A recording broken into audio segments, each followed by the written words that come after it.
Pindai asikadai.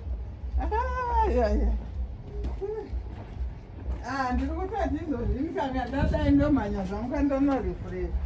Pindai gara apa mai mafumo timbochinja. Aiwa kana ya machini.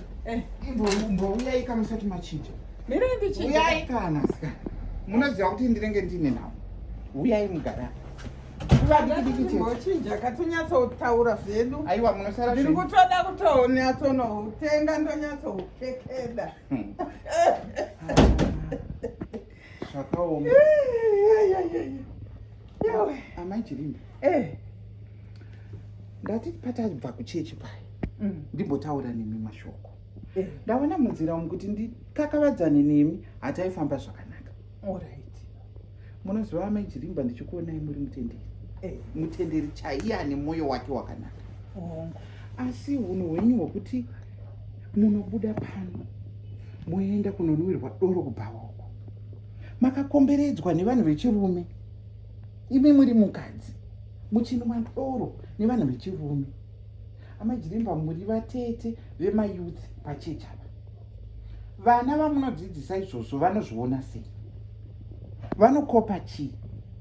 Chii chava chakopa kana imimi vacho munonzi vatete munobuda pano pamba muchienda kunonwa doro nevanhu vechirume? Amai Jilimba, zvandibata. Saka ndati kuburitsa zvinhu kuzvitaura.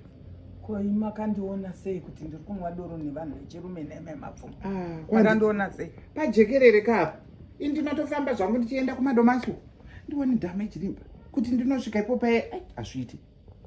Kapana katatu. Shoko rakataura rikati inwai asi musararadzi. Shoko rakataura kupi? Zvakataura pavhesi ipi yakataurwa kunzi inwai asi musararadzi? Saka inini ndonwira kupi? Ndodii? Amai Jilimba musadaro. Musatombodaro zvenyu zvamuri kuita. Vana ava tine hondo yevana kuti zvamuri imi tete vevana. Tete vevana chiwa makasarudzwa nechechi yese nengo dzese dzakakusarudzai. Muone kwa mushuwa muri pakati pevarume. Pakati pevarume muri kunwa doro muri kudzikisa kudai. Nasi una ndimunenge muri pamberi muri muchechi. Vana vanodzidzei? Kana ivo vanhu vemuchechi umu vanokudzidzei chaizvo pamburi? Izvozvi imimi ndimunonosvitsa zvinhu izvi kuchechi. Handisvitse nekuti zvakatosvitswa kare. Zvakatosvitswa kare, asi kuti vanhu vauye kwamuri vanhu vanenge vachingozengurira zvinopanda kuti inini mumwe wangu. Saka imi makatadza kundidhifendawo. Ndodhifenda chii? Kuti havadaro. Asikana musadaro, asikana. Asikana musadaro. Inga zvinonzi ana musande ambuya vamuponesi. Ndo uponesi hwacho hwokunwa doro. Ndo uponesi here asikana. Amai Jilimba, chinjai hunhu. Kubva nhasi chinjai hunhu hwenyu. Musapote muchienda kunonwa doro nevarume.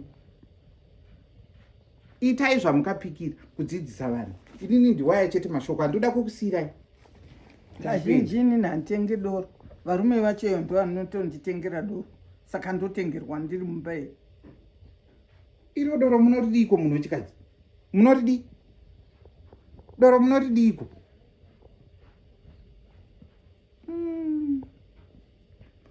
Amen. Kubva zvakanaka. Zivai munyatsosara mafungisisa zvandataura. Ini ndakuita. Nekuti muri kunyanya tsikitsira chirege pasi. Unhu hwenyu hwakaipa sei?